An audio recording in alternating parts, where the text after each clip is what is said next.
into our home. I thought I was seeing things. Standing in the foyer with my suitcase, I noticed a pair of Chanel sandals with camellias by the shoe rack. Size 8.5, not my size. Stephen, our estate manager, stepped forward to take my luggage. The look on his face suggested he had just swallowed a fly. Chloe. You're back. Just Chloe. Not Miss Vance, not the future Mrs. Osborne. He used to call me by my first name with warmth. Now, even the tone felt hollow. I didn't ask any questions. I slipped into my own slippers and headed upstairs. The wheels of my suitcase clattered loudly against the hardwood stairs, sounding like I was dragging a corpse through an empty house. The door to the master suite was slightly ajar. A woman's laughter drifted through the crack, deliberately soft and sultry. Damien, do you like this nightgown? I specifically chose champagne. It matches your sheets perfectly. I didn't go in. Through the gap, I saw Alyssa Sutton. She stood by the bed in a silk slip with spaghetti straps, holding a peignoir against her body. Her suitcase was splayed open on the rug. Lingerie, cosmetics, and skincare products were scattered everywhere, like she was marking her territory. I had slept in that bed for 2 years. Damien had just changed the bedding last month. He had told me, let's change the color, change the mood. Now I understood it wasn't the mood he wanted to change. It was the person. Damien Osborne leaned against the headboard, smoking. His robe was loosely tied, exposing his chest. If you like it, leave it, he said. His tone was as indifferent as if he were discussing the weather. Then, what about all these empty shelves in the closet?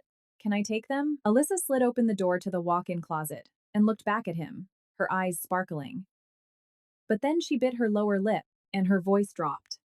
There are still someone else's things in here. Damien flicked his ash, saying nothing. Alyssa walked over and sat on the edge of the bed, placing her hand on his knee.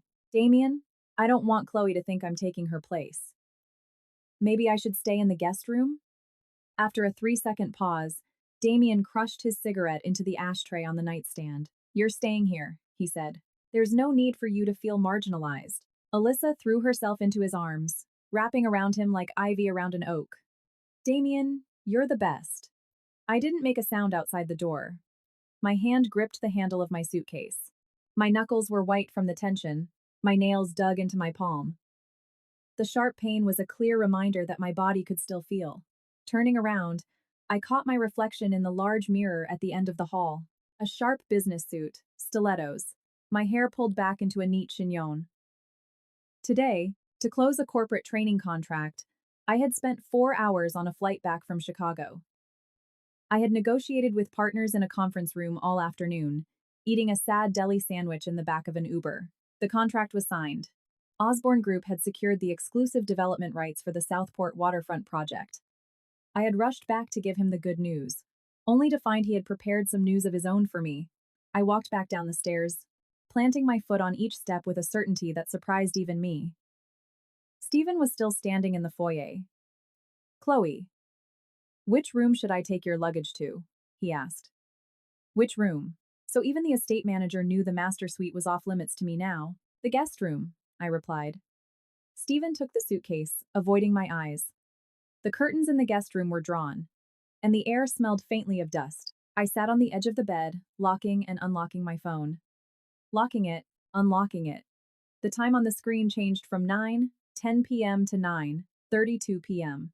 Footsteps echoed from the ceiling above. Alyssa was probably unpacking, lining up her brightly colored jars and bottles on my vanity in the master bathroom. I dialed a number. He picked up on the second ring, but didn't say anything. It's me, I said. Andrew Roth's voice was low and steady, like coffee gone cold in the dead of night. Is what you proposed before still on the table? A moment of silence hung on the line. Are you sure? I'm sure. Tomorrow at 9:00 a.m. City Hall in Manhattan. All right. Hanging up? I stood and pulled the curtains back. The night outside was thick as ink. The landscape lights illuminated the manicured lawn and the imported Dutch tulips Damien had specifically ordered. I was the one who picked the variety. He hadn't bothered to change them yet. He decided to change me first. My phone buzzed. It was an Instagram post from Alyssa, a selfie of her in that champagne nightgown, leaning against the headboard in the master suite. The caption was a single word: home, the geotag, the Osborne estate, Greenwich.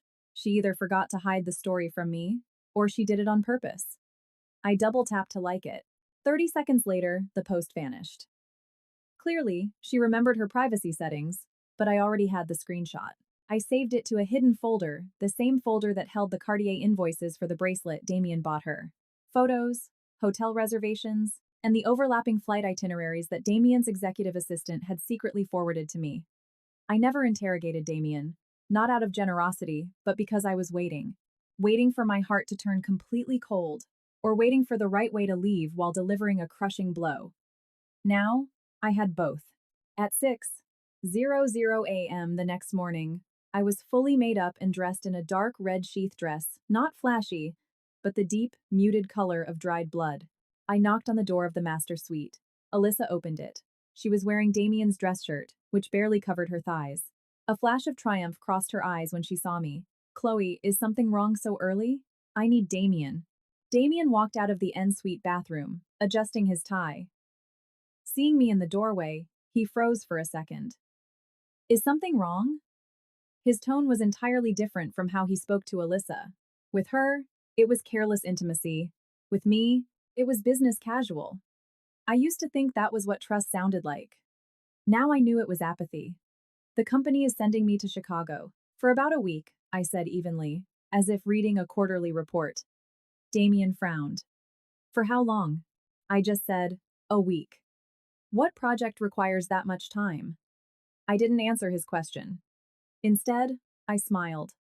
"Does it matter to you?" Damien was taken aback.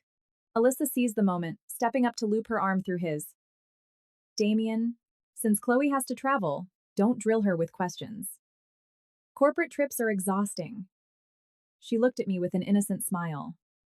"Don't worry about a thing, Chloe. I'll take good care of the house and Damien." "The house?" She actually said the house. I stared at her for 3 seconds, then smiled. "All right. I'm counting on you." As I turned to leave, Damien suddenly called out, "Chloe." I stopped without looking back. He paused for 2 seconds before finally saying, "Take care on the road." "Got it." Walking down the stairs, I counted in my head. From the moment I walked in, he had said exactly 5 full sentences to me. "Is something wrong?" "For how long?" "What project requires that much time?" "Does it matter to you?" "Take care on the road." 5 sentences. Not a single word to ask me to stay. Not a single word to acknowledge the blatant disrespect of the situation. Not a single word about my feelings. Perfect. Just perfect. Damien Osborne, since you've pushed things to this extreme, don't blame me for playing hardball. I stepped out of the mansion. The morning sun was blinding. My phone screen lit up. A text from Andrew Roth. Just 2 words. "I'm here." I turned to look back at the house I had lived in for 2 years. The curtains in the master suite were drawn back. Alyssa stood in the window holding a coffee mug, raising it from afar as if toasting me. I raised my hand too, saying goodbye not to her, but to every disgusting person and memory in that house. Then I opened my car door and drove out the gates without a second glance. Once I was a safe distance away, I dialed my lawyer. "Prep the paperwork to dissolve the prenup. Chloe, but your wedding to Mr. Osborne isn't for another 3 months. You won't need it yet." "I won't need it for him," I interrupted. My voice as light as if discussing a lunch order. "The new agreement will be signed by me and someone else." Dead silence on the other end. I hadn't actually left for Chicago. At least, not that morning. After Damien left for the city, only Alyssa and I remained in the house. I was packing my things in the guest room when she knocked. She held a glass of freshly squeezed orange juice. "Chloe, have some juice. I just made it." She was wearing my fluffy white bunny slippers, the ones I bought last month. Damien had laughed at me then, saying, "You're in your late 20s and you still wear childish things like that." Now I watched Alyssa trample those bunny ears. There was a fresh coffee stain on the white fur. "Thanks." I took the juice and set it on the nightstand without taking a sip. Alyssa paced around the room, running her fingers over the curtains, the vanity, the closet doors, as if inspecting her new domain. "The lighting in this room is dreadful," she said. her tone dripping with mock sympathy. Are you comfortable in here? Should I tell Damien to prep the sunroom on the third floor for you? No need. Oh, right, she chuckled. You're leaving for a business trip. You're only sleeping here one more night anyway. I stayed silent, opened my suitcase, and began folding my clothes. She clearly had no intention of leaving, sitting herself down on the edge of the bed. Chloe, I've been meaning to thank you. My hands paused over a silk blouse. Thank you for taking care of Damien these past 2 years, she said, her tone so light and natural it was as if she were talking about returning a borrowed sweater. You can hand those duties over to me now. You deserve a break. I meticulously folded the blouse and placed it in a garment bag, smoothing out every wrinkle at an agonizingly slow pace. How long have you known Damien? Alyssa hadn't expected me to ask a question, and hesitated. 6 months. 6 months. Damien had proposed to me 5 months ago. He rented out an entire rooftop restaurant overlooking the Hudson. When the fireworks went off, he got down on one knee, held out the ring, and said, Chloe, marry me. The fireworks were beautiful. Now I realized the show probably wasn't just for me. Did you know he had a fiancé? I asked. Alyssa looked down at her rhinestone-encrusted acrylic nails sparkling under the lamp. I knew, she said, looking up at me with an honesty so brazen, I almost laughed. But Damien said the spark between you two died a long time ago. He said being with you is exhausting. You're too strong, always arguing about logistics and facts, never letting him take the lead, never relying on him. She offered a tiny, self-satisfied smile. He said being with you is like a business negotiation, but with me, it's a real romance. I stopped packing not because it hurt, but because Damien had never communicated any of this to me. What he needed, what he didn't need, what he liked, what he didn't. He never said a word. When I asked, he always replied, You decide. I thought that was absolute trust. It turned out to be absolute apathy. Are you done? I looked at Alyssa. She recoiled slightly at my gaze. Her smile froze for a second before the innocent mask snapped back into place. Don't be mad, Chloe. I didn't mean to upset you. I just think since Damien has made his choice, it's time you let go. You can't force love. She stood up, smoothing down Damien's shirt. By the way, Damien said we're going wedding dress shopping this weekend. You know the wedding is in 3 months. But I'll be the only bride. Finally, I laughed. Not a cold scoff, but a genuine laugh. It was genuinely hilarious. Well, congratulations. Alyssa tilted her head, confused by my reaction. Are you really not mad? Why should I be? I placed the last item in my suitcase, zipped it shut, stood up, and looked her dead in the eye. You're picking up the trash I threw away. I should be thanking you. Alyssa's face dropped. What did you say? I said. I grabbed the handle of my suitcase. Us. Instantly us. Chloe Vance. How dare you talk about Damien like that? You know how incredible he is. Do you know how many women would kill to marry him? If you couldn't keep your man, don't be bitter about it. She really did cry beautifully. Large tears rolled down her cheeks. The tip of her nose turned pink. Her lips quivered perfectly. I understood why Damien bought into it. Are you done crying? I leaned against the closet, crossing my arms. Alyssa froze. If you're done crying, get out. I need to rest. She opened her mouth to speak, but my glare forced the words back down her throat. She stomped out. At the door, she turned back, tears still wet on her face but a smirk forming on her lips. You can pretend to be unbothered all you want, she spat. I know your heart is bleeding. The door slammed shut. I sat on the edge of the bed and looked at my hands. The ring was still on my finger. The same one Damien slipped on when he proposed. A 3-carat emerald-cut diamond. He told me he personally selected the stone in Antwerp and had it set by the best jeweler in the diamond district. I had worn it for 5 months. It left a faint indentation on my ring finger. I took it off and placed it on the nightstand. The diamond glinted coldly in the lamplight like a frozen tear. My phone buzzed. A text from Andrew. Are your things packed? I replied with one word. Yes. Do you need me to send a car? I'll drive myself. Good. Tomorrow at 9 a.m. Don't be late. I won't be. End of conversation. My interactions with Andrew were always this brief and entirely transactional. Not a single wasted word. We were classmates in business school. He was now the CEO of Roth Investments, a private equity firm. His net worth eclipsed Damien's by tens of millions. And more importantly, he owed me. He owed me big time. Damien returned at 8:00 p.m. I was eating dinner in the formal dining room. Stephen had set a place for me separately. The dishes were simple, all my favorites. Stephen had worked in this house for 10 years. He was probably the only one who remembered my preferences. Damien and Alyssa ate in the living room. Behind the sliding doors, I couldn't hear what they were saying, only occasional bursts of laughter. Mid-dinner, the door slid open. Damien walked in holding a bottle of red wine. Chloe, we opened this bottle to send you off. After giving our bedroom to his mistress, he decided to send me off. I put down my fork and looked up at him. All right.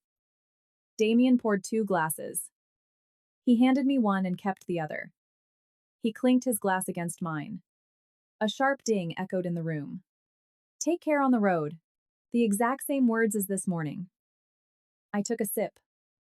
The wine was dry and bitter. Damien, I started. Is there anything you want to say to me? He held his glass. His gaze lingered on my face for a few seconds before sliding away. No. I nodded. Okay. Me neither. He turned and walked out. As the door closed, I saw Alyssa waiting on the other side, immediately wrapping her arms around his waist. I downed the rest of the wine in one gulp, stood up, and carried my empty plate to the kitchen. Stephen was washing dishes. Seeing me, he scrambled to take the plate. Chloe, please, leave it. I'll get it. Stephen. I set the plate in the sink and leaned against the counter. Thank you for taking care of me these past 2 years. Stephen's hands froze under the running water. I'm leaving tonight, and I won't be coming back. Take care of yourself. Stephen lowered his head. His shoulders trembled slightly. Chloe. Why let them humiliate you like this? I smiled and patted his shoulder. Humiliate? Not for long. When I walked out of the kitchen, the living room was empty. Footsteps and female laughter drifted down from the stairs, fading higher and higher. I returned to the guest room, closed the door, leaned my back against it, and closed my eyes for 3 seconds. Just 3 seconds. Then I opened them and finished packing my last few items. The ring still sat on the nightstand. The light caught the facets of the diamond, casting a sharp glare on the mahogany, ready to shatter. I left it there. By 2:00 a.m., the estate was dead silent. Only the sconces in the hallway emitted a dim, yellow glow, turning the corridor into a tunnel leading to the exit. I walked out of the guest room with my suitcase, trying to roll it as quietly as possible over the hardwood floors. Step 2, 3. Every step synced with the beating of my heart. Passing the master suite, I paused for a second. A faint sliver of light peeked from under the door. Alyssa wasn't used to sleeping in pitch black. I could hear the steady breathing of 2 people. I looked away and kept walking. As I descended the stairs, my phone lit up. A text from Andrew. A photo of a key sitting on a dark marble countertop. The keychain had a sleek silver plate engraved with the letter R. A second text immediately followed. The apartment is ready. Tribeca Penthouse, 3,500 square feet. The passcode is your birth date. I stared at the screen. My fingers hovered over the keyboard. I didn't know what to reply. He must have sensed my hesitation. A third text arrived. It's not charity. When you pulled me out of the fire, you didn't ask if I needed it either. I replied with one word. Okay. In the foyer, right next to the Chanel sandals, sat a pair of men's Oxfords. Damien's shoes. The toes pointed toward the door. The leather slightly creased from the day's wear. I opened the bottom drawer of the shoe cabinet and grabbed a set of car keys. The white Porsche Panamera in the garage was bought with my own money. The car, the insurance, the maintenance, all paid by me. Damien had offered to buy me a car, but I refused.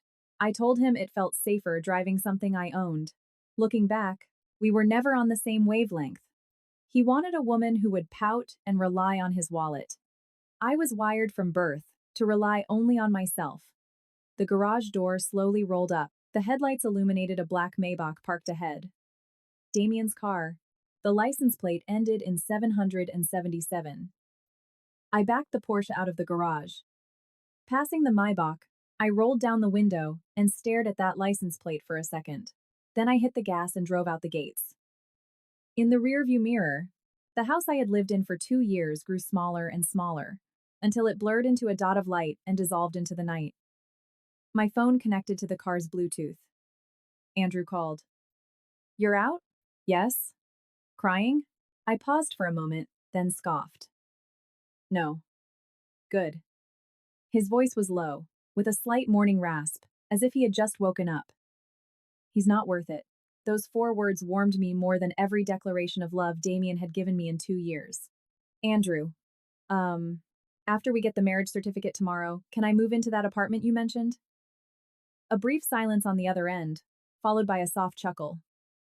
"You already have the keys." At 3:40 a.m., I parked outside a luxury high-rise in Midtown Manhattan. This was my own apartment. Damien didn't know it existed. I bought it 2 years ago, putting down the deposit from my savings and paying the mortgage out of my own salary. I didn't do it because I was anticipating a breakup. I just believed a woman should always have an escape route. Now, this route was my only sanctuary. The elevator opened directly into the unit on the 42nd floor. It was a modest 800 square foot 1-bedroom, light gray curtains, a dark green velvet sofa I picked out myself. All the furniture was covered with dust sheets, like presents waiting to be opened. I pulled the sheet off the sofa, sat down, and opened the photo album on my phone. The first photo was from the day Damien proposed. Fireworks over the Hudson, him on one knee. I was covering my mouth, eyes full of tears. The waiter took it. Great angle, great lighting, like a movie poster. The second photo was move-in day at the Greenwich house. He stood at the door, holding his hand out, "Welcome home." The third was his birthday. I had cooked a massive feast. I snapped a picture right as he blew out the candles, the warm glow illuminating his face. I swiped through them, one by one. When I reached the last one, my finger hovered over the screen. The last photo was timestamped today. It was the crack in the door of the master suite. Alyssa in the champagne nightgown. Damien leaning against the headboard smoking. I hadn't actually taken a photo, but the image was seared into my brain. I selected all 321 photos in the album and hit delete. The system prompt popped up. Delete 321 items? Confirm. The screen flashed. The album was empty. Next, I opened my contacts, found Damien Osborne. His profile picture was a candid I took on a weekend. Sunlight pouring through the window, him reading a contract on the sofa. A handsome profile. I clicked edit and hit delete. Delete contact? Confirm. Deleted from WhatsApp. Unfollowed and blocked on Instagram and LinkedIn. Removed as a joint user on my banking app. Deleted his address from my Amazon account. Wiped his order history from my Uber Eats. In 40 minutes, I scrubbed Damien Osborne from every digital corner of my life, erasing him like a misspelled word on a whiteboard. At 5:00 a.m., I leaned back against the velvet sofa and closed my eyes. When I opened them, the sky outside was turning a pale, bruised blue. A.M. I washed my face, redid my makeup, and changed clothes. Not the dark red dress from yesterday, but a crisp white silk blouse and tailored black trousers. Power dressing. Like I was going to sign a massive acquisition. Before leaving, I checked myself in the full-length mirror. 26 years old. Flawless skin, no redness in the eyes, lips capable of forming a sharp smile. Perfect. City Hall opened at 9:00 a.m. I arrived 20 minutes early. A few couples were already waiting outside, some holding hands, some whispering excitedly. The women held small bouquets, the men were in suits. They all wore the same expression, a mix of nervous anticipation and hope for the future. I stood at the back of the line, holding nothing. My phone rang. "Damien." I answered without saying a word. "Chloe, where are you?" His voice was thick with sleep. Stephen said you left for a business trip in the middle of the night, I replied coolly. If I want to make my flight, I have to leave at night. Silence on the line. Then I heard Alyssa's voice in the background, soft and clingy. Damien, who is it? Nothing. Go back to sleep. Damien's voice was muffled. He had covered the receiver. Then he spoke to me again. Chloe, did you go into the master bedroom yesterday? No. Then who left the ring on the nightstand? I leaned against the stone pillar outside City Hall and looked up at the sky. It was a beautiful day, not a cloud in sight. Perfect weather for a wedding. I did. Damien's voice spiked in pitch. You took the ring off? Yes. Chloe Vance, what does this mean? Nothing, I said. The band was too tight. It was uncomfortable.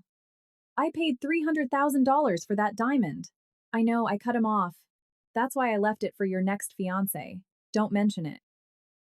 A loud crash echoed through the phone, like something shattering against the hardwood. Chloe Vance, you turn around and come home right now? Can't. I'm boarding. Do you dare? I hung up. And turned off the phone. Exactly at 9:00 a.m., a black Rolls-Royce pulled up to the curb. The door opened, and Andrew stepped out. He wore a charcoal gray suit with no tie. The top two buttons of his shirt were undone, showing his collarbone.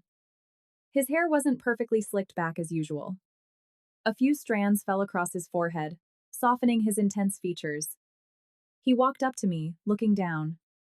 Been waiting long? 20 minutes. Traffic, he said. The words sounded unnatural coming from him, like a man completely unaccustomed to offering excuses trying to force one out. I couldn't help but smile. Andrew, you look so cute when you're stuck in traffic. He shot me a look, saying nothing, but the tips of his ears turned slightly pink. Let's go. He nodded toward the doors. Wait. I pulled a document folder from my tote bag. Sign this before we go in. Andrew took the papers, flipped through a few pages, and raised an eyebrow. A prenup? Yes. Separate assets, separate debts. Anything acquired during the marriage belongs to the individual. In the event of a divorce, there won't be a divorce. I looked up. He handed the contract back. I'm not signing this. Why? Because it's unnecessary. He looked dead into my eyes. His voice wasn't loud, but every word hit like a hammer driving a nail into stone. I, Andrew Roth, do not get married with the intention of ever getting divorced. The morning sun hid his face from the side, casting half of it in shadow. I suddenly felt that today really was perfect weather. You still have to sign it, I said. It's not about trust. It's protocol. Andrew stared at me for 3 seconds, pulled a Mont Blanc pen from his inner jacket pocket, flipped to the last page, and signed his name. His handwriting was aggressive and sharp. He handed it back. Your turn. I signed. Chloe Vance. He folded the contract and slipped it into his own pocket. I'll keep this. On the day of our golden anniversary, I'll burn it. I couldn't hold back a laugh. Golden anniversary? You'll be over 70. What? He tilted his head. Think I'm too old for you? No. I stopped laughing and looked at him seriously. I'm afraid you'll regret this long before then. Andrew didn't answer. He pushed open the heavy glass doors of City Hall and held it for me. As I walked past him and the door closed behind us, I heard him say something so quietly it was almost drowned out by the echo of the lobby. I won't be the one regretting anything. The civil ceremony took 10 minutes. The main hall was packed with couples waiting their turn. Andrew didn't wait. He led me straight to a side door marked Private Ceremonies. A clerk in a sharp suit stood by the door. Seeing Andrew, his posture instantly straightened. Mr. Roth. Right this way. Everything is prepared. I glanced at Andrew. You set this up in advance? Yesterday. After you called. The room was small but elegant, with dark wood paneling and a large window overlooking the city. A desk was covered with a white linen cloth, and a vase of fresh white roses sat in the center. Sunlight poured in, warming the room. A middle-aged judge in glasses sat behind the desk. 2 blank marriage certificates lay in front of her. Mr. Roth. Miss Vance. Please have a seat. Mistress. She pulled out a velvet tray displaying two simple platinum wedding bands. Mr. Roth had these delivered yesterday. You may try them on. I picked one up. Engraved on the inside were two letters. R on one side, V on the other. No grandiose vows of eternal love, just two initials slotted together like puzzle pieces. Does it fit? Andrew asked. I slid it onto my ring finger. Perfectly. How did you know my size?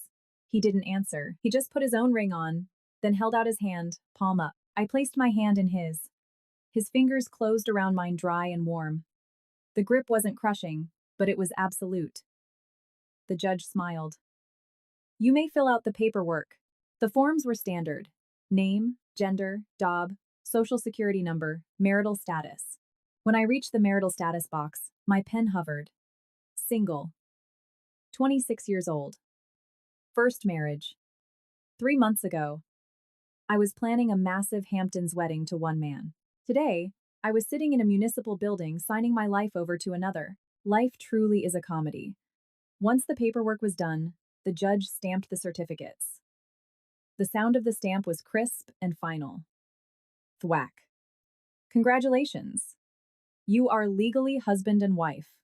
Andrew took both certificates, inspected them, and handed one to me. Keep it. I opened it. In the attached photo, I was in my white silk blouse. He in his charcoal suit. Neither of us was smiling broadly. Just a slight curve of the lips. But somehow, this photo looked vastly more harmonious than any picture I had ever taken with Damien.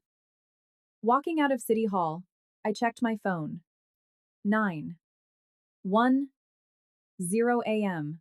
From the moment we walked in to the moment we left, exactly 10 minutes. The couples in the main hall were still waiting. Some were dozing, some scrolling on their phones, some soothing crying toddlers. No one noticed us slip out of the VIP room. No one knew the woman in the white blouse had just permanently altered the trajectory of her life in the time it takes to buy a coffee. Standing on the steps, I took a deep breath. The air smelled like hot pretzels and exhaust. But somehow, it was refreshing. Hungry? Andrew stood next to me, hands in his pockets. His tone was as casual as if he were asking the time. A little. What do you want? Brunch? Something European? Blueberry pancakes and black coffee. From a diner, I said. He looked at me, the corner of his mouth twitching. Apparently, the answer surprised him.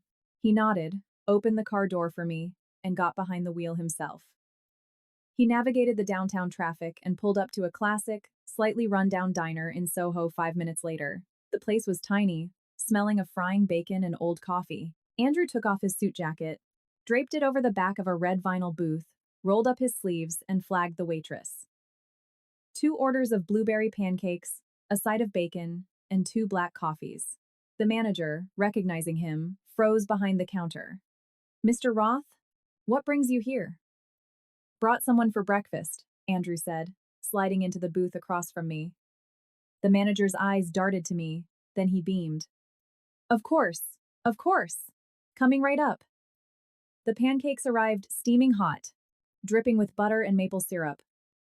The coffee was strong and bitter. I cut a piece of pancake and dragged it through the syrup. Andrew.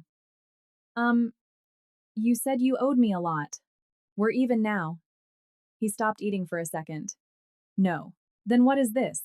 He slid his plate of bacon over to mine. That debt is something I'll be paying off for the rest of my life. This. He paused. This. I wanted to do. I didn't press further. I just lowered my head and drank my coffee. It was delicious. After breakfast, Andrew drove me to the address he sent. The passcode is the year and date of your birth. 6 digits. He handed me a physical key fob. The place is cleaned. If you need anything, tell the concierge. Are you not going to live here? I looked at him. He met my gaze. Do you want me to live here? I didn't have an answer. Andrew pressed the key fob into my palm. His fingers brushed against mine. Don't rush. Live by yourself for a while. Let me know when you figure it out. He got back in the Rolls-Royce. The engine purred, and he merged into the Manhattan traffic. I stood on the sidewalk, clutching the key. The silver plate flashed in the sun. R. The elevator shot up to the penthouse. I punched in the passcode. The deadbolt clicked softly. The foyer lights flared to life, automatically warm, welcoming gold. I kicked off my heels and walked inside barefoot. The living room featured floor-to-ceiling windows spanning the entire wall. Light gray linen curtains billowed slightly from an open vent. The dark blue velvet sectional anchored the room. On the glass coffee table sat a pale violet orchid, its petals beaded with fresh water. On the dining table lay a crisp white envelope. I opened it. Inside was a Black American Express Centurion card and a handwritten note. Andrew's sharp scrawl read, "The pin is the same as the door. Buy whatever you want. Don't look at the price tags." I folded the note and put it back in the envelope with the card. Then I walked into the master bedroom. The bed was massive, draped in pristine white linens. Folded neatly on the pillows was a set of silk pajamas. I checked the tag. My exact size.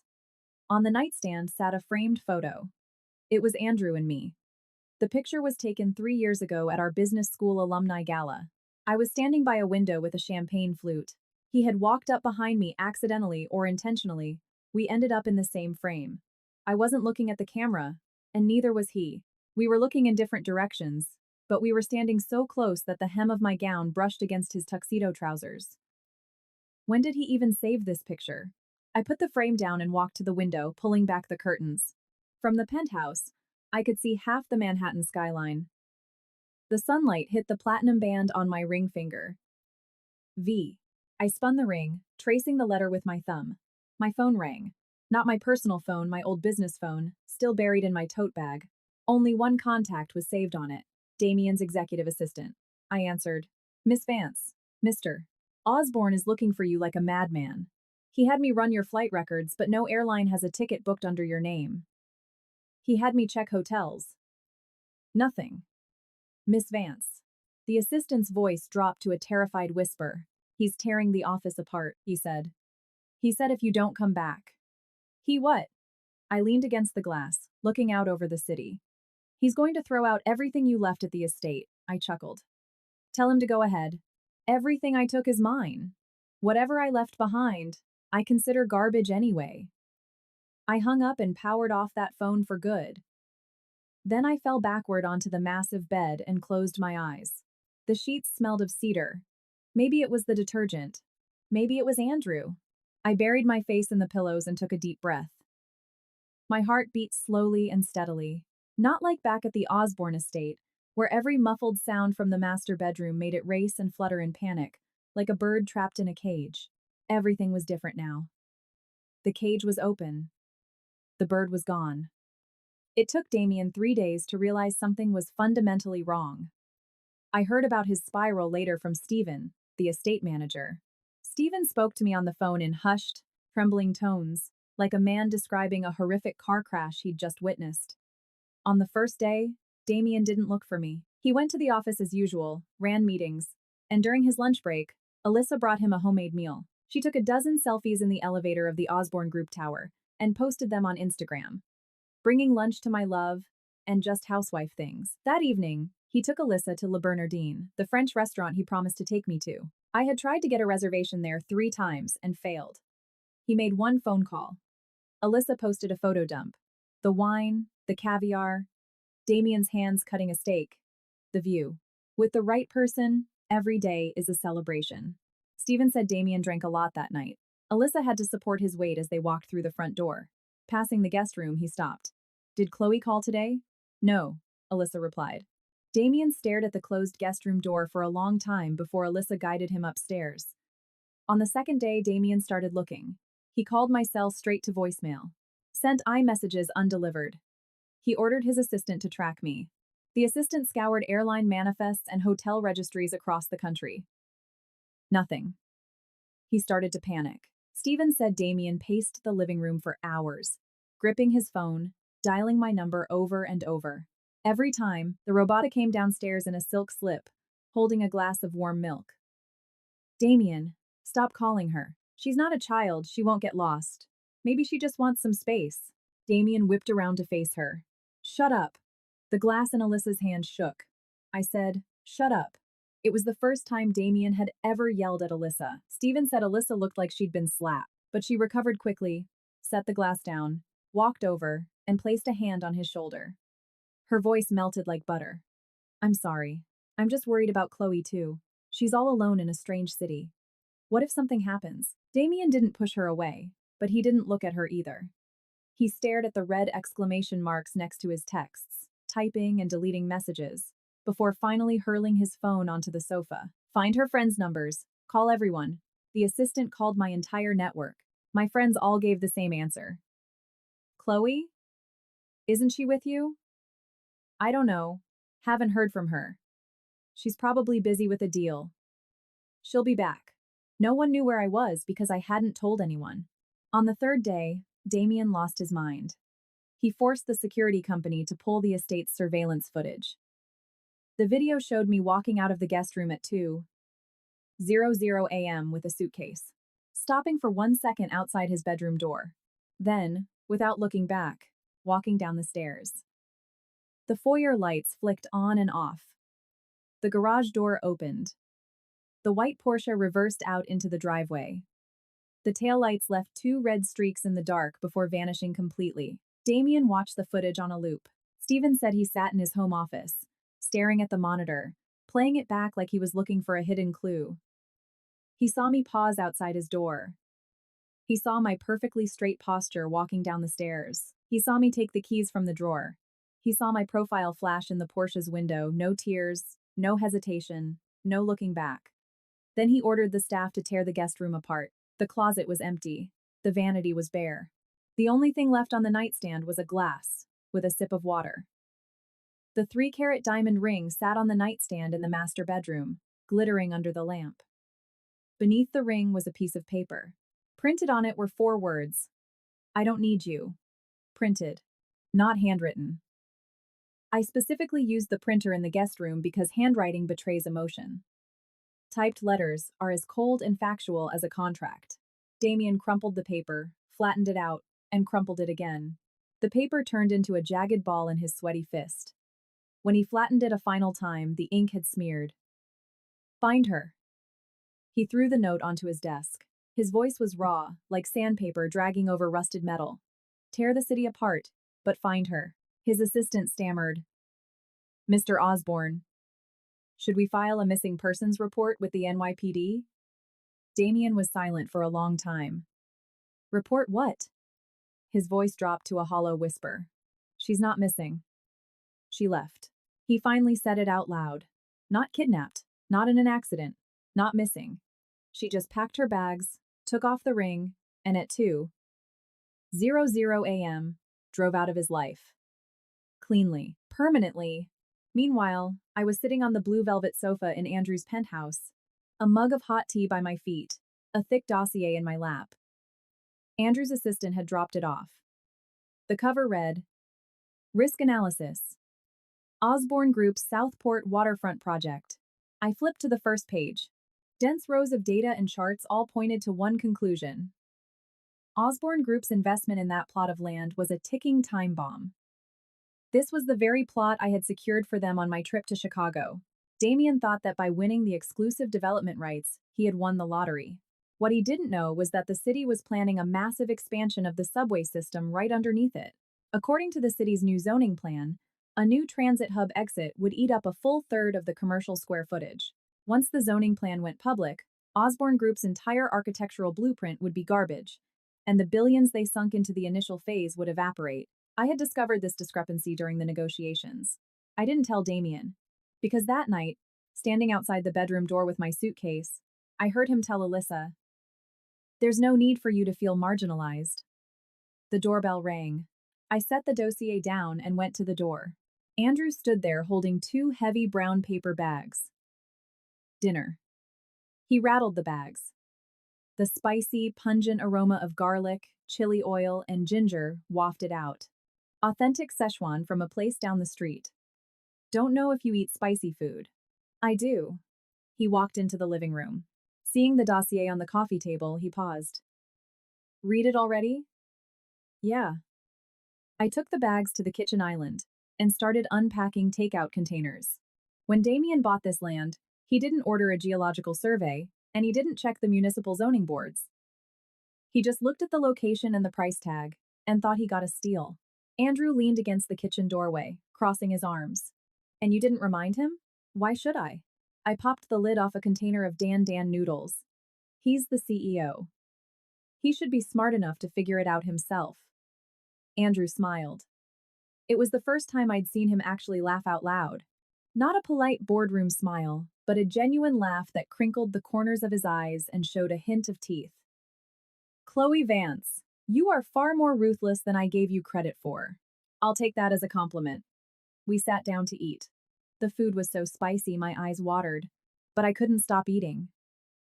Mid-meal, Andrew's phone buzzed. He glanced at the caller ID, then turned the screen toward me. Damien Osborne. Answer it? Andrew asked.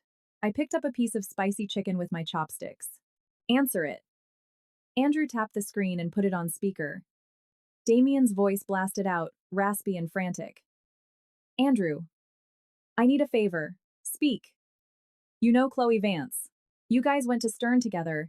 Has she contacted you? Andrew looked at me. I nodded. She has. Dead silence on the other end. Then, the sound of Damien's rapid, shallow breathing. Where is she? You think I'd tell you, Damien? She's my fiancé. Damien's voice skyrocketed. Andrew's voice remained absolute ice. Then why did your fiancé pack her bags and move out of your house in the middle of the night? More silence.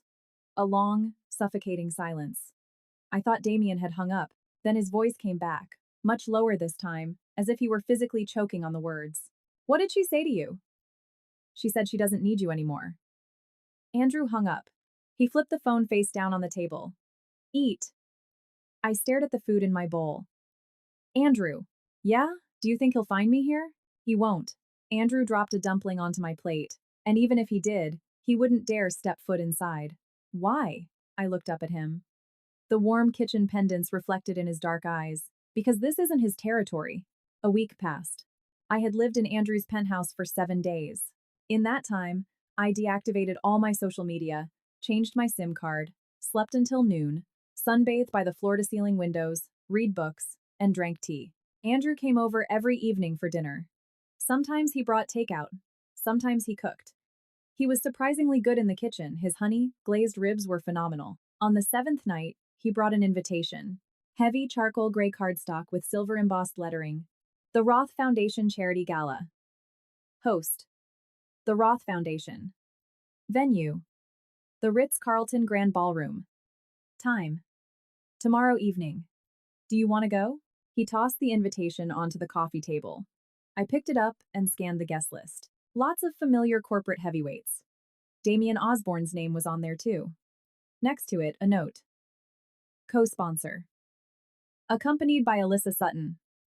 You arranged this? I asked. Andrew sat on the sofa, crossing his legs casually as if discussing the weather. The gala happens every year.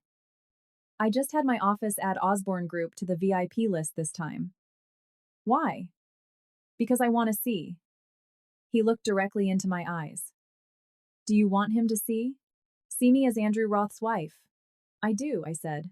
He smiled, reached into his jacket pocket, pulled out a dark blue velvet box, and set it next to the invitation. Then wear this. I opened the box. Inside rested a necklace, a massive pear-shaped sapphire surrounded by a halo of flawless diamonds. Under the living room lights, it radiated a deep, oceanic blue, like it held a piece of the midnight sky. Beneath it sat matching sapphire stud earrings. This is too expensive. The jewelry worn by Andrew Roth's wife cannot be cheap. He stood up, lifted the heavy necklace from the velvet, walked behind me, and fastened the clasp at the nape of my neck. His fingers brushed against my skin. They were cool, but the spot he touched instantly burned. I'll pick you up tomorrow at 7. The night of the gala, I wore a floor-length black velvet gown. The plunging neckline perfectly framed the sapphire. I swept my hair into a sleek, high updo to showcase the earrings. The woman in the mirror didn't look like me. It wasn't the makeup or the dress, it was the eyes. Before, standing next to Damien, my eyes always held a trace of anxious appeasement. Before every corporate event, I would meticulously check my appearance, terrified of embarrassing him in front of his partners. In photos, I always leaned into him, linking my arm through his, flashing a rehearsed corporate wife smile. Then, I was Damien Osborne's fiancée. Tonight, I was Andrew Roth's wife. Not an accessory, not a piece of jewelry, but an equal standing beside him. At exactly 7:00 p.m., Andrew appeared at the door. He wore a sharp, black three-piece suit.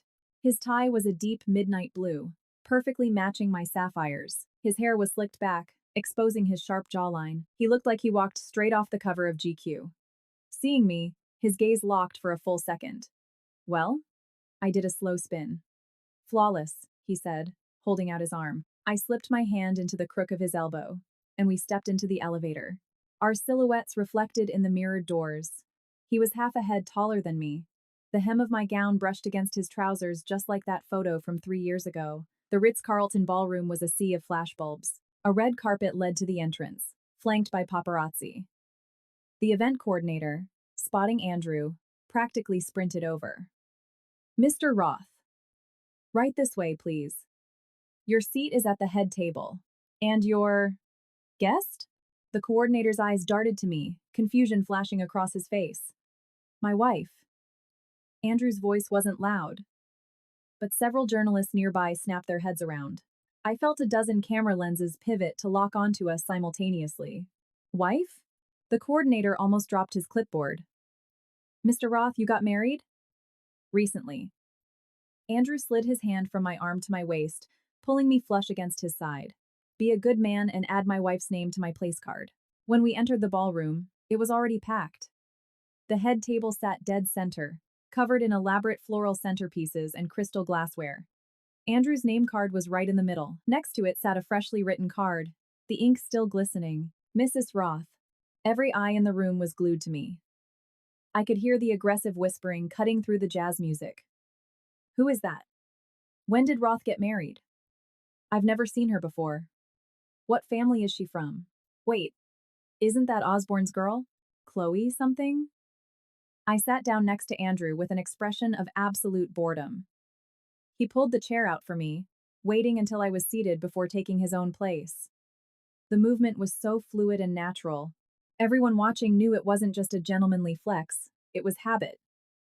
A commotion erupted at the entrance. Damien Osborne had arrived. He wore a charcoal gray suit. His face was gaunt, with dark circles under his eyes, visible even from a distance. Alyssa clung tightly to his arm. She wore a champagne-colored mermaid gown and a string of pearls, beaming and posing for the cameras. Then her gaze swept over the head table, past Andrew, and slammed into me. Her smile died instantly. Damien saw me too. He stopped dead in his tracks. Even across the massive ballroom, I watched his expression morph from shock to confusion to rage, and finally, to a profound, desperate panic I had never seen on him before. His mouth opened, but no sound came out. Alyssa tugged at his arm. Damien, our seats are over there. Damien didn't move. He ripped his arm out of Alyssa's grip and started marching toward the head table. He walked fast, his dress shoes cracking loudly against the marble floor. He stopped right in front of me. Chloe. I looked up at him. Long time no see, Mr. Osborne. Not Damien. Mr. Osborne. His Adam's apple bobbed hard. Where have you been these past few days? Why wouldn't you answer my calls? Why? His eyes dropped to the sapphire necklace resting on my chest, then to Andrew's arm draped casually over the back of my chair, and finally to the handwritten card on the table. Mrs. Roth. Those 2 words stabbed him in the eyes like daggers. You got married? He choked out. Yes. To who? Andrew stood up. He was half a head taller than Damien, looking down at him with zero emotion. To May. Damien's fists clenched so hard his knuckles turned white. Chloe, we were engaged for 5 months. You vanished without a word, and immediately marry someone else? His voice was a harsh hiss through gritted teeth. Are you playing a game with me? Playing a game? I stood up, leveling my gaze with his. Damien, you moved another woman into our home. You moved her into our bedroom. You let her wear my slippers, use my vanity, sleep in my bed. And you have the nerve to ask if I'm playing a game? Damien's face drained of blood. Alyssa just stayed for a few days. Stayed for a few days? So you had to change the name on the wedding venue to hers? He froze. How did you know about that? Alyssa posted a story on Instagram, I said. Location: Vera Wang Bridal. Caption: Bridal prep. You were standing right behind her. Your face was in the mirror. Damien's lips moved, but he couldn't form a defense. Just then, Alyssa scurried over. She latched onto Damien's arm, gave Andrew and me a vicious once-over, and plastered on a sickly sweet smile. Congratulations, Chloe. I didn't expect you to find a replacement so quickly. She put heavy emphasis on the word replacement. I didn't even look at her. I looked at Andrew. Husband. I paused for a second after saying it. The word still felt new. Andrew looked at me, a spark lighting up the dark depths of his eyes. This woman is calling you a replacement. I slipped my hand into his. What do you think? Andrew took my hand. His thumb traced the platinum band on my finger. Then he lifted his chin, looked right past Alyssa, and locked eyes with Damien. Mr. Osborne. His voice wasn't loud, but the entire ballroom had gone dead quiet to eavesdrop. What you threw away, I spent 3 years trying to acquire. So tell me, who is the replacement here? Damien's face went completely ashen. He stared at me, a storm of incomprehensible emotions raging in his eyes. Chloe, Mr. Osborne. I cut him off. Tonight is a charity gala, not a college reunion. Your seats are over there. I gestured with my chin toward the far corner of the room. A table shoved against the back wall, the worst seats in the house, with terrible sightlines. Andrew had arranged it perfectly. Damien didn't move. He stared at me for a painfully long time, so long that the surrounding guests began to murmur. Finally, he dropped his gaze, turned, and walked away. Alyssa scrambled after him in her stilettos, the hem of her ridiculous mermaid gown dragging awkwardly across the floor. They sat down at the corner table. Alyssa's face was thunderous, her lips pressed into a thin, angry line. The radiant smile she had at the entrance was entirely gone. Damien slumped into his chair and didn't look at her once. His eyes burned a hole across the room, through the floral arrangements, through the crowd, staring fixedly at the head table. At me. Andrew handed me a glass of champagne, leaning in close so his lips brushed my ear. Nicely played. I wasn't playing, I replied. His hand holding the glass paused. I turned my head to look at him. The crystal chandelier reflected brilliantly in his dark eyes. When I called you my husband, I meant it. The gala went on, and halfway through the dinner, Alyssa decided to make a move. The charity auction began. The first lot was a vintage pearl necklace. The auctioneer hyped up its history, owned by some 1920s socialite, lost abroad, finally brought back to the States. Starting bid, $2,000. Andrew raised his paddle. 2,000. 500. A woman at the next table. 3,000. Andrew. 3,000. $500. From the dark corner of the room, a shrill, saccharine voice rang out. $5,000. It was Alyssa. She held her paddle high, chin tilted up with the smug grin of a conqueror. After shouting her bid, she shot a look our way, locking eyes with me. Her message was clear. This necklace is mine. The auctioneer beamed. $5,000 from Miss Sutton. Do I hear 6? Andrew moved to raise his paddle, but I grabbed his wrist. Don't. He glanced at me. That necklace is garbage, I said, keeping my voice low, but loud enough for the neighboring tables to hear. Pearls are graded on symmetry and luster. Those pearls are asymmetrical, and the luster is dull. Even $2,000 is a ripoff. Let her have it. Alyssa's smug smile cracked. The auctioneer coughed awkwardly. $5,000 going once, twice. Sold.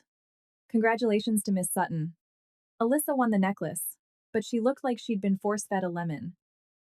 The next item was a vintage imperial jade bangle. An intense, translucent emerald green, clear as frozen spring water. Starting bid, $10,000. This time, Alyssa didn't raise her paddle. Not because she didn't want to, but because she couldn't. 10 grand was serious money for her.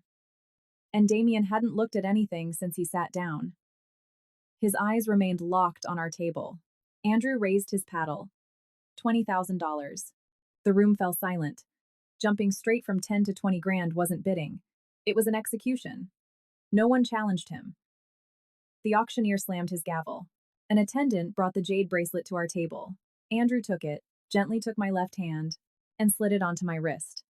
The vibrant green jade looked breathtaking against my pale skin. Now this, Andrew said, suits you. I felt the stare from the corner table grow searing hot. Damien was watching me, not my face, but my wrist. He remembered. He remembered me telling him about my grandmother's jade bangle, a family heirloom lost by my aunt. I told him I wanted to buy one like it someday, not as a status symbol, but as a memory. I had mentioned it to him multiple times. He always brushed it off. Yeah, sure. We'll go look at some eventually. It never happened. Now, that bracelet was on my wrist. Bought by Andrew Roth. Damien suddenly stood up. His chair screeched violently against the floor. Every head at the nearby tables snapped toward him. Damien! Alyssa grabbed his sleeve. He ripped his arm away and marched straight back to our table. Chloe, we need to talk. Andrew put his champagne down. Mr. Osborne, you are interrupting my wife's dinner. Whatever business you have, take it up with me. Damien didn't even look at Andrew. He stared at me. 5 minutes. I picked up my napkin, dabbed my lips, and stood up. Fine. 5 minutes. Andrew looked up at me. I gave him a subtle nod, letting him know I had this. The corridor outside the ballroom was lined with thick carpeting that swallowed the sound of our footsteps. Crystal sconces on the walls cast a dim, yellow light, throwing harsh shadows across Damien's face. What do you want to talk about? I leaned against the wall, crossing my arms. Did you really marry him? The certificate is in my purse. You want to see it? Damien clenched and unclenched his fists. Why? Give me one good reason. A reason? I tilted my head. Damien, the night you brought Alyssa home, I stood right outside your bedroom door and heard you tell her, there's no need for you to feel marginalized. That reason is more than enough. His pupils contracted. You were outside the door. I heard everything, from start to finish. How you let her live in our room, use my closet, wear your clothes, and the next morning when I told you I was leaving, you said, take care on the road. The corridor fell dead silent. Only the low hum of the HVAC system filled the space. Damien, I gave you a chance. My voice was as light as a feather dropping onto the carpet. I asked if you had anything you wanted to say to me. You said no. So now, it's too late. I turned to walk back inside. He lunged forward, grabbing my wrist. Hard. His nails dug into my skin. Chloe, you can't do this to me. We were together for 2 years. And you marry another man in 10 minutes? He was practically vibrating with rage, the words forced through his teeth. I looked down at his hand crushing my wrist, then back up at his face. Damien, it took you 5 minutes to move Alyssa into our bed. Compared to you, I took my time.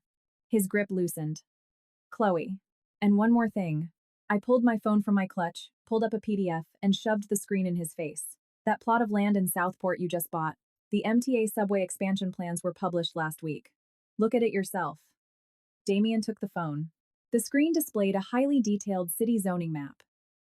A thick red dotted line sliced right through the Osborne Group's newly acquired plot. The legend read, Proposed Transit Hub Exit. The exit was sitting exactly where his flagship luxury mall was supposed to be built. His hand started to shake. Where did you get this blueprint? I was the one negotiating the deal, I said. I received all the municipal filings, including the city planning grid. But you signed the final contract without asking me a single question. Why didn't you tell me? Because I stepped closer, looking him dead in the eye, enunciating every word clearly. When I came home that night, you had another woman in our bed. The last bit of color drained from Damien's face. He stumbled backward, his shoulder hitting the wall. You did this on purpose. I didn't do anything on purpose. I snatched my phone back. I just stopped wiping your ass for you. Do you know how many times I saved you these past 2 years? You got blackout drunk with clients. I dragged you home. You botched negotiations. I fixed the terms. Your mother's birthday. Being your father's anniversary, I bought the gifts. I even wrote the recommendation letter for your sister's Ivy League application. I adjusted my sleeve, letting the emerald green jade bracelet catch the light. Damien, I am not your mother. I am not your executive assistant. And I am not a vase to decorate your mansion. You never wanted me. You wanted a crisis manager to fix your life, and a toy to bat her eyelashes and stroke your ego. Alyssa is perfect for the second role. I wish you both a lifetime of happiness. I walked down the hall without stopping. Behind me came the dull thud of a fist slamming into the wall. Alyssa was lurking around the corner. She looked awful. She was clutching that $5,000 pearl necklace in her hand like a lifeline. Chloe Vance, you orchestrated this whole thing, didn't you? Yes. You just wanted him to regret it. I stopped and looked at her. Whether he regrets it or not is none of my business. Drop the saint act. Her voice shrilled, echoing in the empty hall. You married some billionaire and now you're back to humiliate us. Who do you think you are? Who do I think I am? I pivoted and walked slowly toward her. Alyssa, the slippers you wear are mine. The vanity you sit at is mine. The man you're currently sleeping with is the trash I threw away. She took a step back. The house you live in, I picked it out. The bed you sleep in, I bought the mattress. The plates you eat off, I shipped them from Italy. Even that overpriced citrus tea in your fridge, I brewed it myself. I stopped inches from her face. In my heels, I towered over her. You are draped head to toe in my leftovers. And you have the audacity to ask who I am? Alyssa's lips trembled violently. She couldn't formulate a single word. I smiled, reached out, and plucked the pearl necklace from her fingers. She tried to yank it back, but one hard look from me paralyzed her. I held the pearls up to the light. $5,000 for this garbage. Damien will reimburse you, right? Her face twisted. He declined my card. Alyssa bit her lip, tears welling up in her eyes. I laughed, dropped the necklace back into her trembling hands, and patted her shoulder. Cherish it. At least you bought it yourself. I was still smiling when I walked back into the ballroom. Andrew saw me and raised an eyebrow. Handled? Handled. I sat down, picked up my knife and fork, and went back to cutting my steak. It was cold, but I didn't care. Andrew, thank you for the MTA blueprints. He didn't say anything. He just quietly swapped my plate of cold steak with his untouched hot one. 3 days after the charity gala, the sky fell on Osborne Group. First, the MTA officially published the Southport subway expansion plan.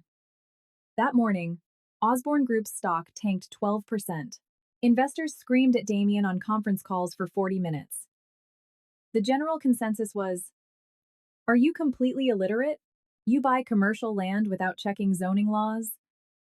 Damien couldn't defend himself, because he genuinely didn't check. He trusted me too much. Or rather, he was too accustomed to me handling the intellectual labor. Before, for every project, this time, he signed his name and lost everything. The second disaster hit the same afternoon. Osborne Group's largest supplier suddenly terminated their contract.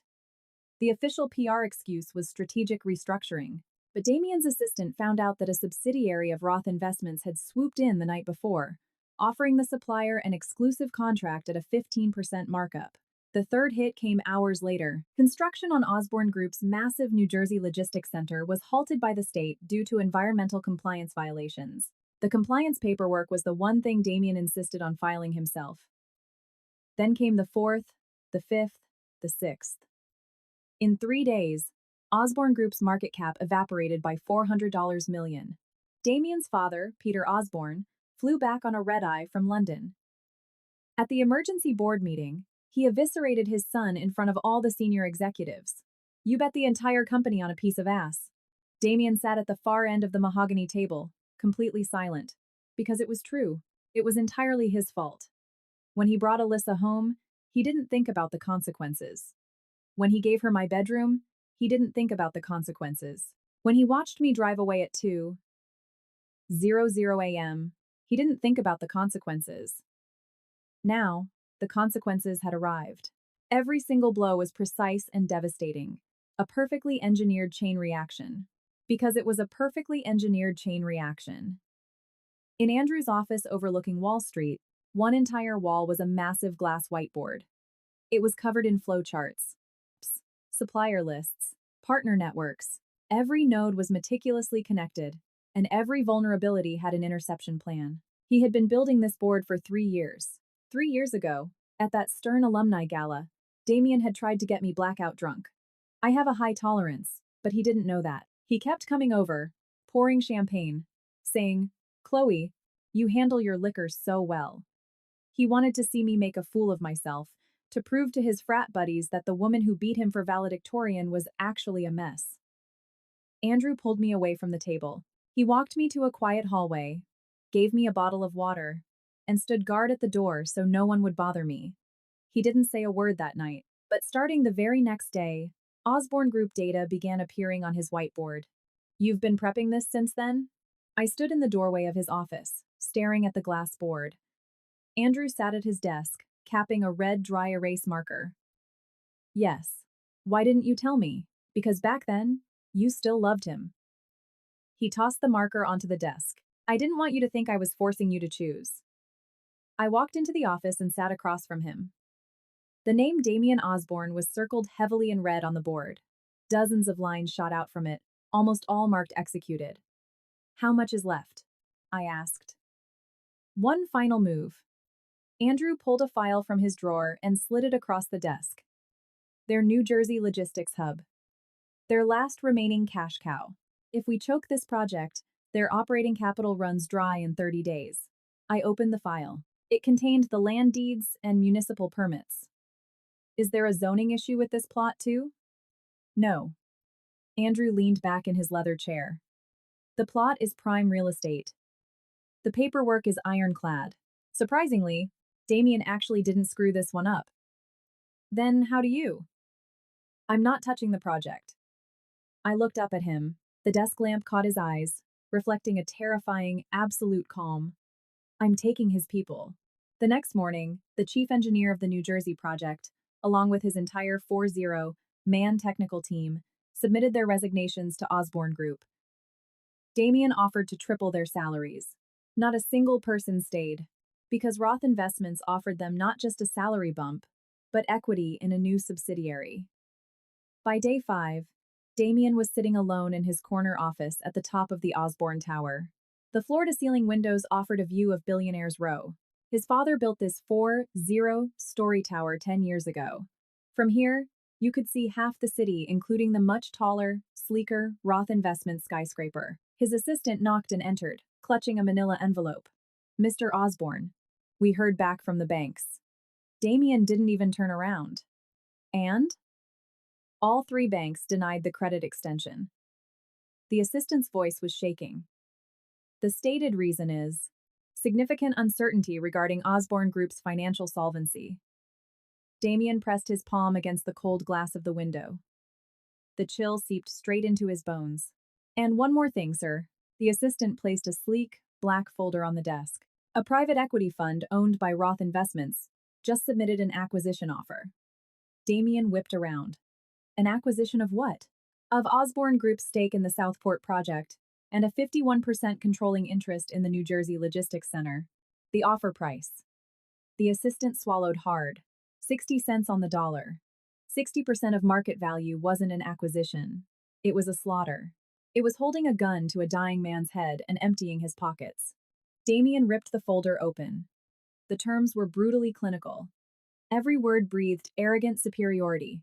No threats, no grandstanding, just a cold statement of fact. "Your company is bleeding out, and I am the only one with a tourniquet." On the last page, the signature was already there. Andrew Roth. The handwriting was aggressive, slicing across the paper like a blade. Damien hurled the folder across the room. "Tell him to go to hell." The assistant didn't move. "Mr. Osborne, this afternoon, several board members held an emergency vote." Damien froze. "What?" 7 votes in favor. 2 against. "Your father, Peter Osborne." He voted in favor. His own father. His own father sat in a boardroom and voted to sell the family legacy to a hostile buyer. Damien collapsed into his chair. The imported Italian leather he had sat in for 5 years. He had signed countless deals in this chair, played God with hundreds of careers. Now, he didn't even own the chair anymore. His phone buzzed on the desk. A text from Alyssa. Damien, I saw a Birkin in the boutique. Limited edition crocodile. Will you buy it for me? It's only $80,000. Damien stared at the text for a long time. Then he picked up the phone and dialed. Not Alyssa's number. Mine. The phone rang while I was watering the orchids on Andrew's balcony. It was an unknown number, but I knew the digits by heart. I answered. Chloe. Damien's voice was utterly destroyed, rasping like he'd swallowed glass. He set this all up, didn't he? What are you talking about, Andrew? Buying out Osborne Group. He calculated everything. The Southport land, poaching the engineers in Jersey, squeezing the banks. Everything. I set the watering can down and leaned against the glass railing. Damien, you signed the Southport contract yourself. You failed to retain your own engineering team. The banks cut your credit because your company is a liability. You made every single one of those decisions yourself. Dead silence on the other end. My biggest mistake wasn't any of that, he whispered, his voice cracking. My biggest mistake was letting you walk out of that bedroom. The evening breeze blew across the balcony, carrying the faint noise of Manhattan traffic below. Damien, I said softly, your biggest mistake wasn't letting me walk out of that bedroom. Then what was it? It was that you never, ever considered me important. I hung up and immediately blocked the number. Andrew. I didn't notice when he stepped out onto the balcony, holding 2 mugs of Earl Grey tea. He called? Andrew asked. Yes. I took a mug. The tea was a rich golden amber. He said you calculated everything. Andrew leaned against the sliding glass door and took a sip. He's right. And what exactly were you calculating? I looked at him over the rim of my cup. The sunset cast a warm, fiery glow over his features, softening the sharp angles of his face. I was calculating you. Damien learned the full truth on the day the acquisition was finalized. The signing ceremony was held in the exact same Ritz-Carlton ballroom, where the charity gala took place, where he had seen me wearing Andrew's sapphires. Andrew did this on purpose. He rented the entire room, arranging the tables and chairs exactly the same way. Even the floral arrangements were identical. When Damien walked in, he froze. He recognized the setup. He saw the place card at the head table. Andrew Roth. And next to it, Mrs. Roth. Just like that night. Only this time, he wasn't the humiliated guest in the corner. He was the defeated king. Surrenderers sat on one side of the massive oak table. Roth Investments' legal team sat on the other. When Damien entered, everyone looked up. No one stood. Even his father, Peter Osborne, sat at the far end, both hands resting on his cane, staring at the wood grain. He didn't look at his son once.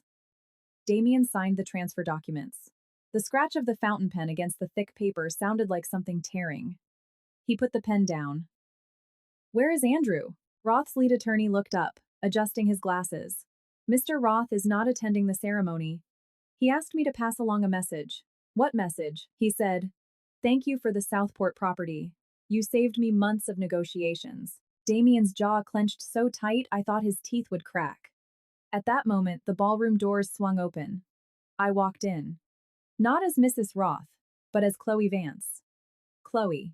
Damien bolted upright like he'd been electrocuted. I didn't look at him. I walked straight to the table and placed a thick file directly in front of his father. Peter, this is the original geological survey report for the Southport plot. It was filed in the Osborne Group archives a month before your son signed the final contract. Peter Osborne snatched the file, flipping through the pages. The color drained from the old man's face. Damien, the patriarch's voice wasn't a yell, but it commanded the entire room. Did you see this report? Damien looked bewildered. What report? The MTA Geological Survey. It says right here in black and white that a transit hub is slated for the exact coordinates of our retail foundation. This report was delivered to your desk 3 months ago. Damien went pale. Impossible. I never received that. You received it, I said. Every eye in the room shifted to me. I personally put it in the urgent signatures tray on your desk. March 12th. It was a Monday. You came back from your morning meetings.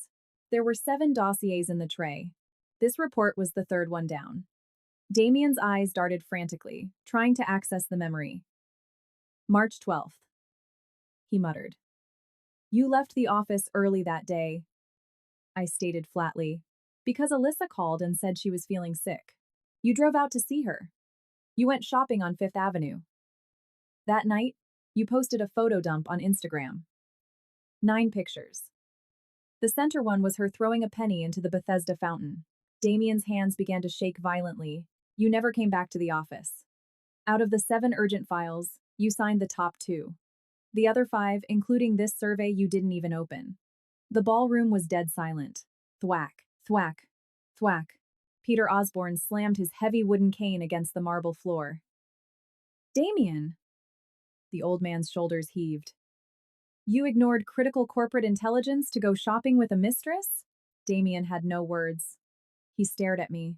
His eyes were a chaotic storm of betrayal, horror, and realization. You knew the report was in there, he rasped. You specifically put it 3rd in the pile. You orchestrated this. You knew I wouldn't see it. Why didn't you warn me? I smiled. Damien, I was your fiancé, not your secretary. Doing your due diligence was a courtesy I extended out of love, not my contractual obligation. When you started taking my labor for granted, you shouldn't be surprised that one day, I decided to only do exactly what I was paid for. Which was nothing. Peter Osborne stood up, his finger pointing at Damien, shaking with rage. Did you hear her? You did this to yourself. You have no one else to blame. I handed you the keys to this empire 5 years ago. What have you actually accomplished? Every single win you had was Chloe operating behind the curtain. Did you really think you were a genius? Damien collapsed back into his chair, mute. Peter Osborne leaned heavily on his cane and limped toward the exit. As he passed me, he stopped. Chloe. The old man's voice cracked.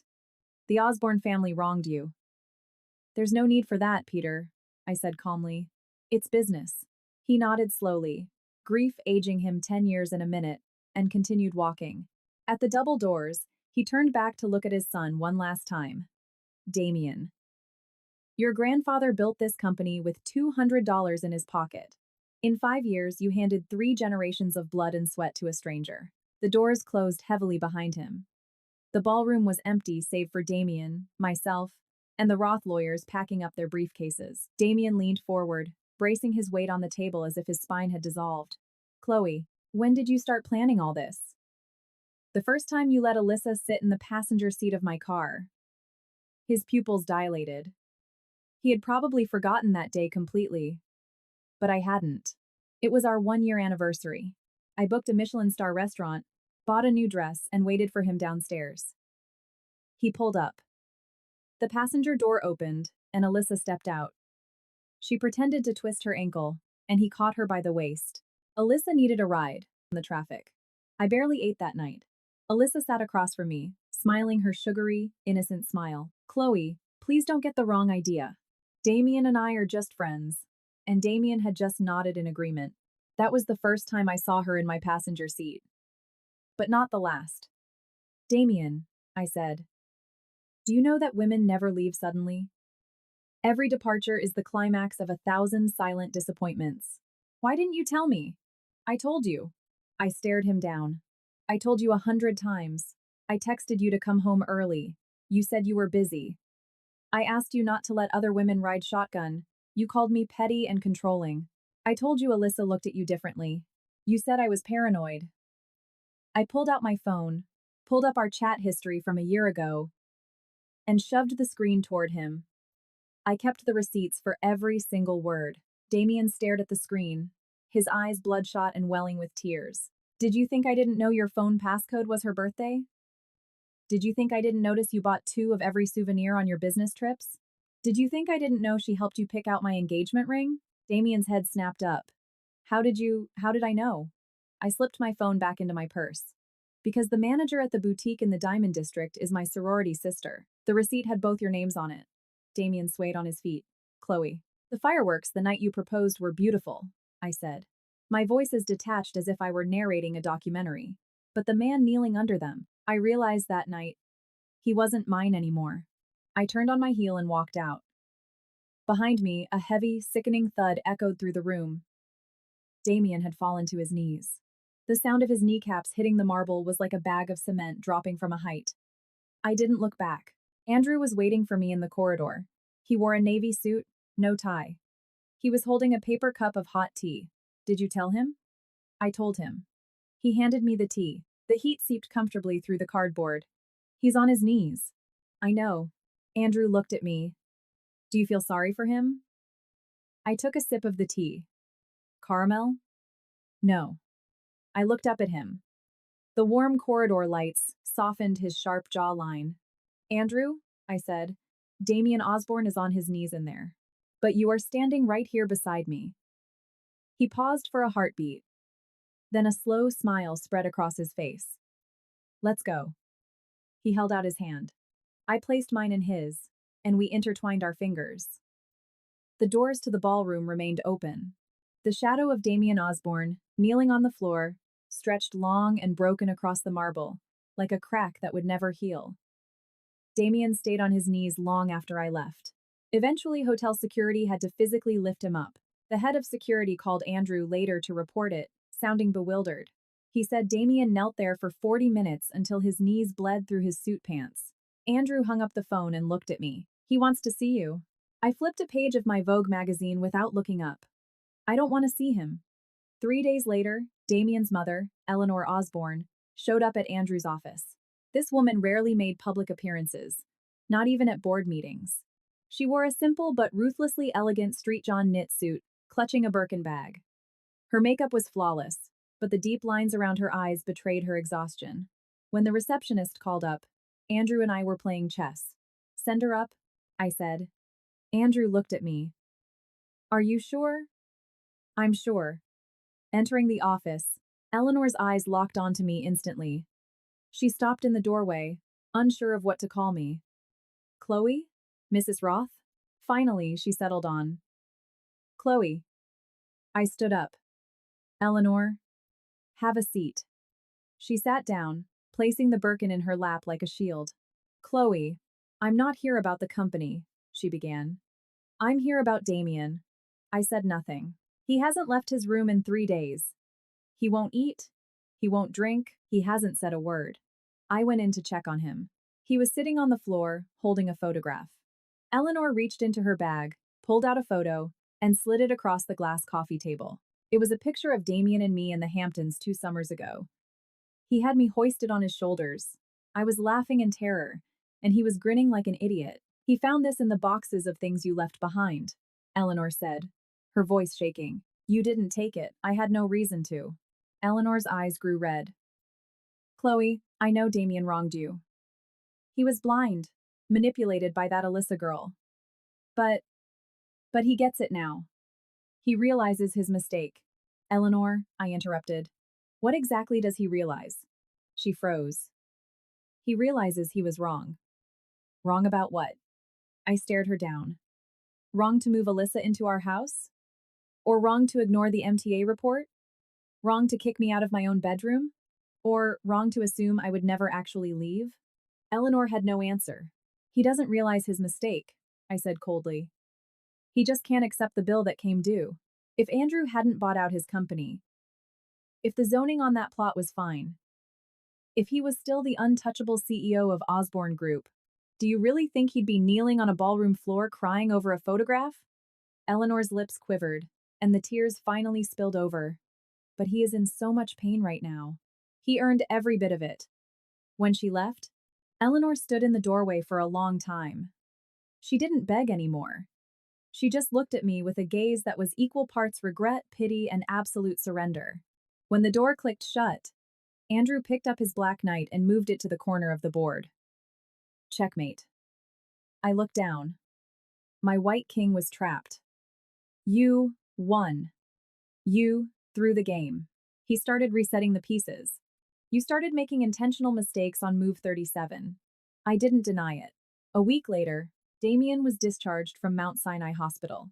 He had been admitted for 5 days with severe dehydration and a bleeding stomach ulcer. On the day of his release, paparazzi caught a photo of him outside the Greenwich estate.